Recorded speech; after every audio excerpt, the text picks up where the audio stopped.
By the end of today's episode, you'll know how to create a self-tape setup that makes you look professional, even if you're filming in a tiny apartment and you're on a shoestring budget.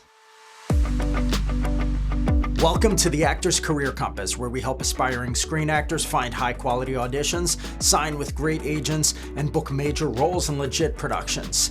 I'm your host, Martin Benson, and today I'll be covering the 3 most important pieces of gear for a great self-tape setup, how to get really good lighting without spending a fortune, and a little-known background trick that instantly makes your self-tapes look a lot more professional. Now, if you're watching on YouTube, pause the video for just a second and comment below.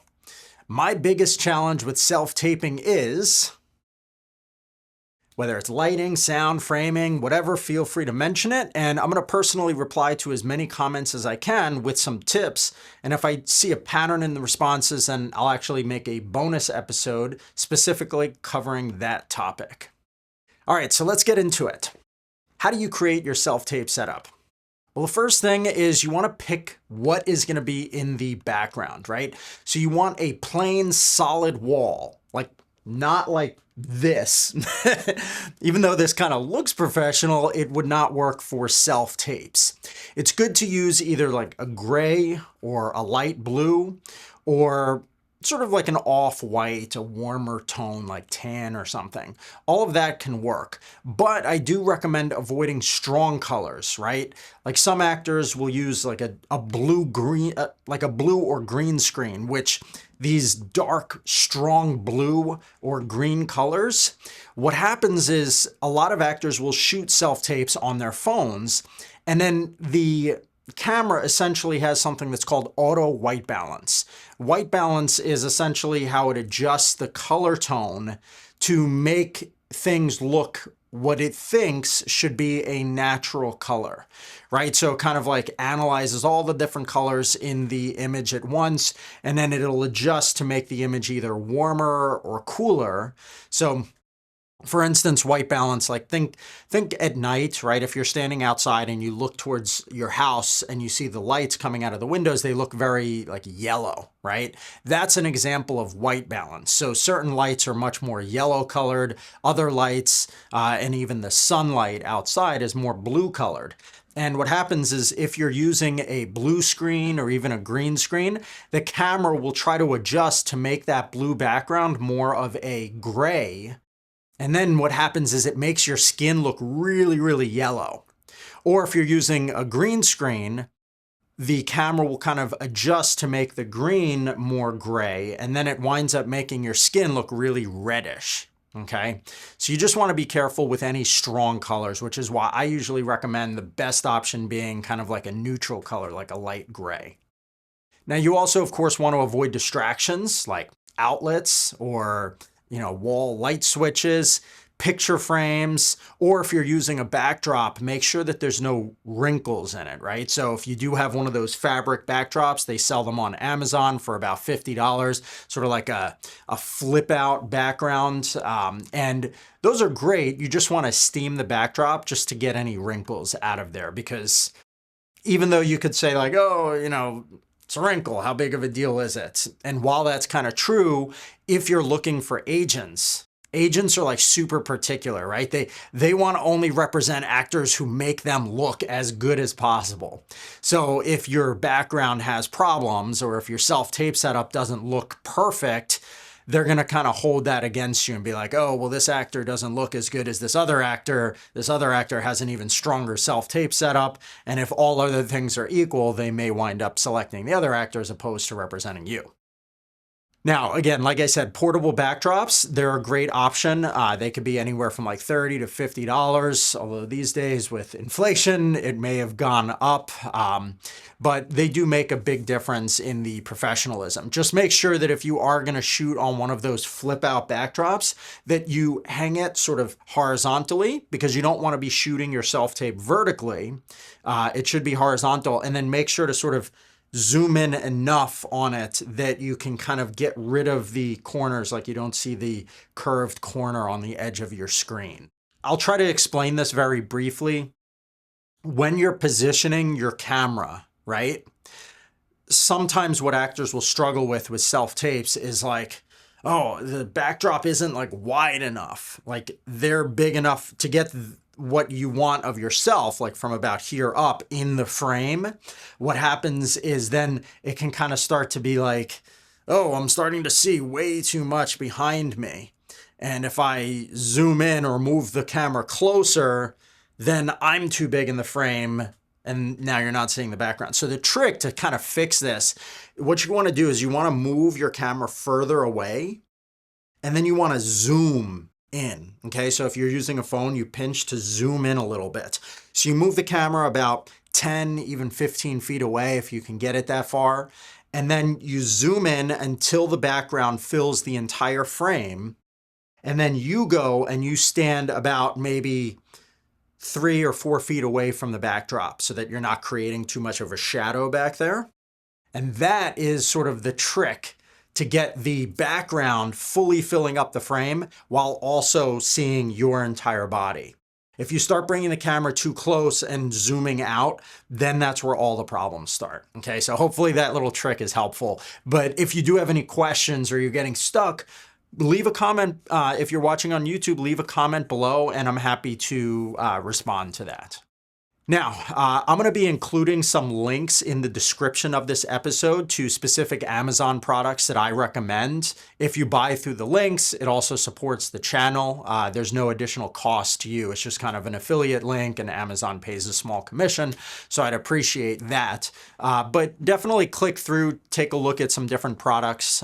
There's plenty of options. Just again, at the end of the day, it's how professional does your self-tape look, not how much did you spend on the actual product, right? So you can buy cheaper products as long as you get a good looking final result. Now, the next important thing besides the background is of course the lighting, okay? So you want soft, even light on your face. Like if you look at this lighting setup that I have, right? I have a pretty big light here. And then I have another light coming from the back that's kind of hitting me over here. And that's fine. You could definitely do something like that. You don't need the light from behind. You just want generally soft, even lighting so you could see your face without too many shadows.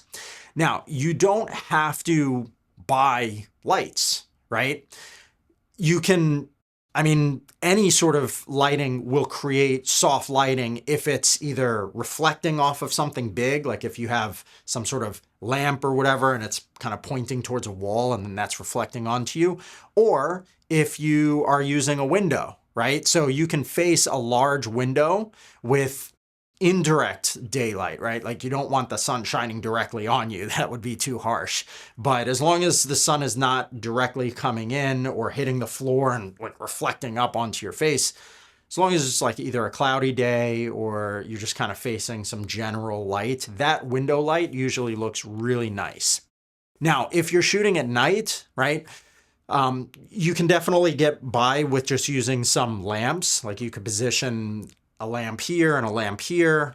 The thing is you don't want ceiling overhead lights on because then they're going to kind of cast these dark shadows under your eyes, which doesn't look good. So instead you have like 2 lamps about eye level or maybe slightly higher. You can be sitting or standing in your self-tape. It's up to you. But you can also buy some soft boxes. Again, links will be in the description. And if you position them about 45 degrees or even 30 degrees off, if you want, another option is what's called a ring light. Now, ring light is usually this round light that generally speaking, the larger the size of the ring, the more flattering the light becomes. But of course, it's also more expensive and it's kind of more difficult to use. So I usually recommend just kind of getting a really basic ring light, especially if you're going to be traveling a lot, right? Because you can bring that and you can set it up right in front and sort of put your camera lens right in the middle and then it's pointing towards you. It creates some nice soft lighting and then you can kind of set up and do self-tapes anywhere without having to lug all of these, all of this gear and stuff. What's nice is just make sure that a lot of these ring lights will connect to your camera directly. So whatever you're buying, that's the nice thing about them. Just make sure, again, that they actually do that. As I mentioned earlier, just make sure that you do not have or forget to turn off the lights on the ceiling. You might have all these nice lights set up and everything is great, but a lot of actors will forget to turn off the ceiling light, and then they either have this harsh light or there's a difference in white balance. There's that word again, right? Maybe their lights are more bluish toned, but their ceiling lights are more warm, like yellowish toned, and then it just kind of creates this uneven lighting on your face, which is kind of distracting. Again, it doesn't have to be 100% perfect, but if you're looking for an agent, they are more discerning than casting directors. Casting directors care more about your performance and whether you look like right for the role. Agents, when they're considering who to represent, they want actors who are going to make them look good. So they are actually looking to see like how perfect is your self-tape setup. Now, if you wear glasses, I recommend that you raise up the main light a little bit higher just to avoid the glare, okay? So a ring light is gonna probably not work, or it's gonna kind of create some crazy reflections. So you do have to be careful about that. Keep in mind that you should look in your self-tape the same way that the character is kind of going to look, right? So if the character is supposed to be wearing glasses, or if that's kind of your look or what you want to present, then you shouldn't not have your glasses on in the self-tape. Even if you're buying a ring light to use, you can raise that up. You just may need to buy a separate stand for it. But the higher that you have the light, the less likely the reflection is going to be. But on the other hand, the more likely you're going to have some dark like shadows that start to appear. So just kind of, it is a balancing act. I mean, as someone who runs headshots, I shoot a lot of headshots in the studio. And it's interesting when people come in, there's different tricks that you can have, right? Like you can sort of tilt the glasses like this so that the lenses of the glasses go forward a little bit. That can help. Easier to do that during a photo shoot, because if the glasses are too high and you're turning your head or whatever, it might look weird. It might be noticed on camera, or they might like just fall back down into place. So there's definitely other tricks as well, like removing the lenses from the glasses, but sometimes you can't do that. So it's going to be kind of like a balancing act. But the nice thing is, once you figure out how to do it for your specific glasses, because of course some glasses don't reflect very much, others do. So once you figure it out though, for whatever types of glasses you wear, you'll know how to do that and you can replicate it every single time, and then it becomes easier. So it's like spend a little bit of time up front figuring this stuff out so that your self-tape looks as good as possible, and then it's easy. Now, we want to make sure, of course, that you're getting clear, high quality video quality, like the actual resolution of the video. So of course you want to like wipe off your camera lens if you're using your smartphone. Most smartphones are totally fine, like modern iPhones and Androids. They all shoot professional quality video. Just make sure that you clean off the lens before you do it so it's not like hazy. You want to buy a tripod for a phone. They make specific tripods that can hold phones, but you want to make sure that it's going to be tall enough to look at you from eye level. You don't want to be shooting below because it's not flattering and it just doesn't look as natural. Eye level, or even like an inch or two slightly higher than eye level.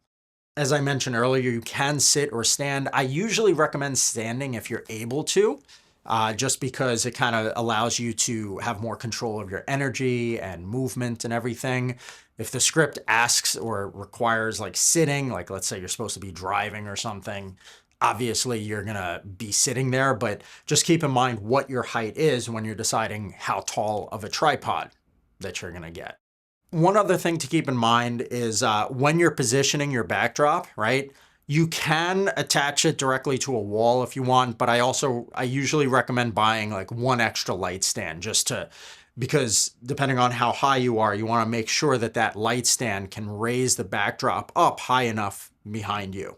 So usually what we'll do, like we use the same type of backdrop that you would use for self-tapes when we go to offices and do a lot of headshots, right?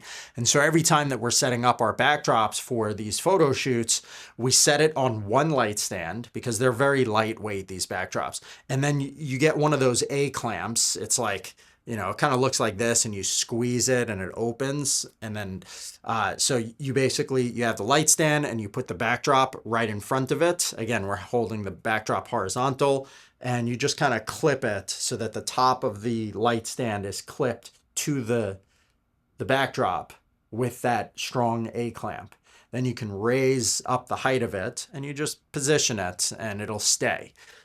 So that's how to sort of get it high enough. You just have to make sure that I usually recommend buying like at least a 7-foot stand will usually be tall enough to raise the height of the backdrop. As I mentioned earlier, again, you're going to always film horizontally. So just kind of keep that in mind, especially if you're using iPhones. Sometimes it's like just natural habit to set it up vertical. Don't make that mistake. You might also consider switching your phone to airplane mode when you're recording, just in case someone calls in the middle. You don't want them to ruin your take, right? Now, I do recommend that you use your phone's rear camera. It's not 100% required, but it's nice because it usually will do sharper quality. It also is going to be less distracting, right? Like right now on my camera here, I have the screen pointing towards me so that it's like right up there and I can see myself to make sure that my framing is correct, right? With an iPhone, that's the benefit of having it point towards you because you can make sure that you're framed correctly. However, you do want to be careful and make sure that you're actually, if you're going to have it pointing that way, that you're looking at the lens and not at yourself while you're recording. Right?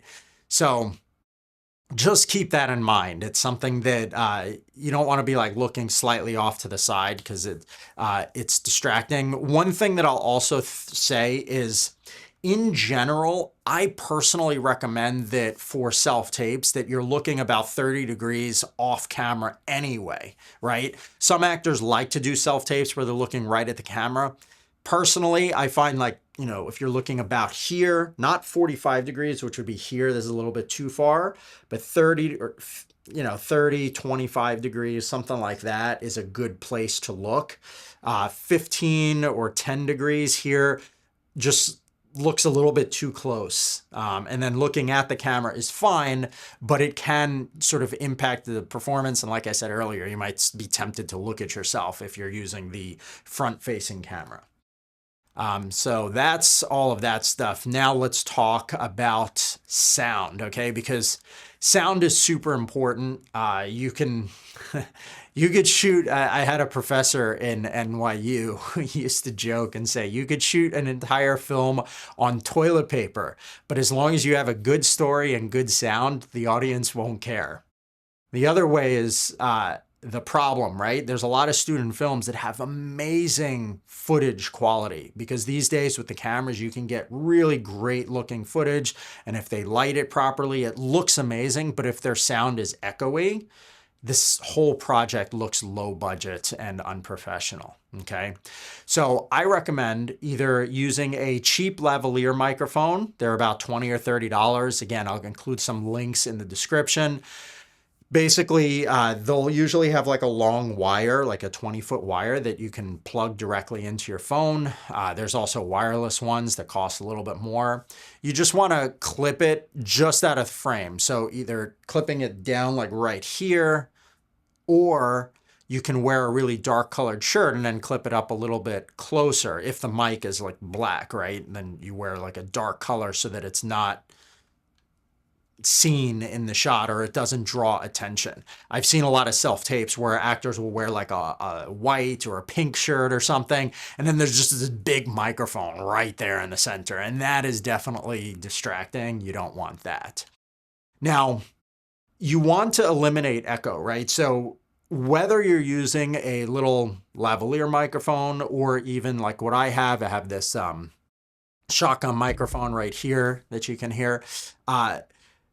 It doesn't matter. They're fine. Again, the nice thing about the lavalier is that it's more portable. Like if you're traveling and you need to do self-tapes and they're cheaper, but up to you. Regardless though, both of them are going to require that you essentially figure out how to minimize echo.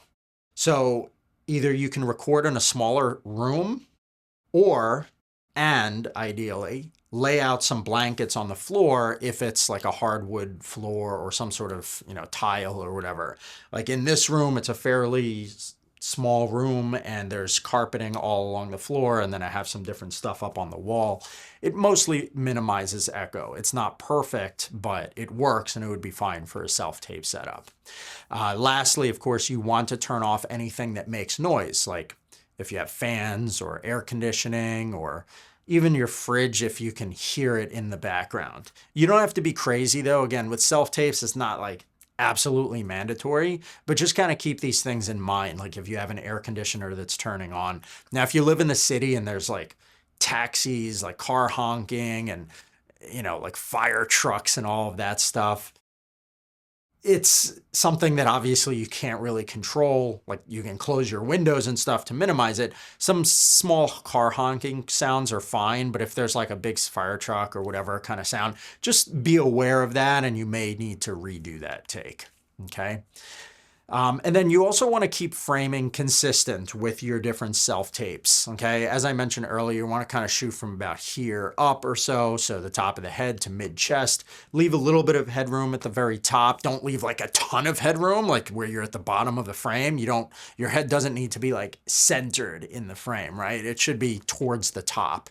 That's kind of the general framing, but make sure to read the instructions on the casting call. Sometimes the audition instructions might say that you need to do a slate where you can see yourself head to toe. For those, it's not a problem if you see like your room and the backdrop isn't framing the image totally. Like casting directors and stuff don't usually care for that. But for the actual self-tape where you're performing itself, in general, it should be from about here up. Unless they call for something different. Okay. At the end of the day, if a good tape isn't about using fancy equipment, gear, it's about being able to hear and see yourself clearly, right? So soft, even lighting, clean sound, those are the things that matter the most.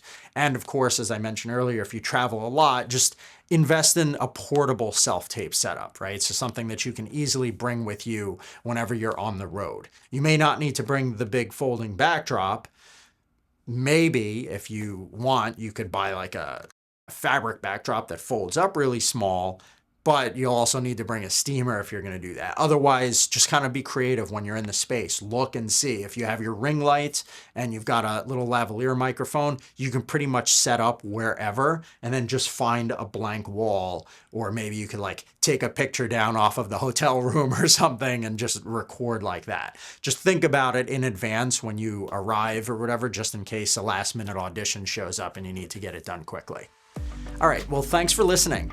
Now, if you want to take your self-tape stuff even further, I recommend checking out a different episode that I did, which is called The Big Mistake to Avoid in Self-Tapes. That's episode number 197. I go deep on how to make sure that your performances come across as natural and realistic as possible so that you book more screen acting roles. Okay, so check it out again. It's episode number 197, The Big Mistake to Avoid in Self-Tapes. It's on the Actor's Career Compass. And if you found this episode helpful, I'd love if you could take a minute to leave a quick review at ratethispodcast.com/actor success. It really helps more actors find the show. Or if you're watching on YouTube and you're open to subscribing and giving the video a thumbs up, that also helps more people find it. Okay? Thanks so much, and I will see you soon.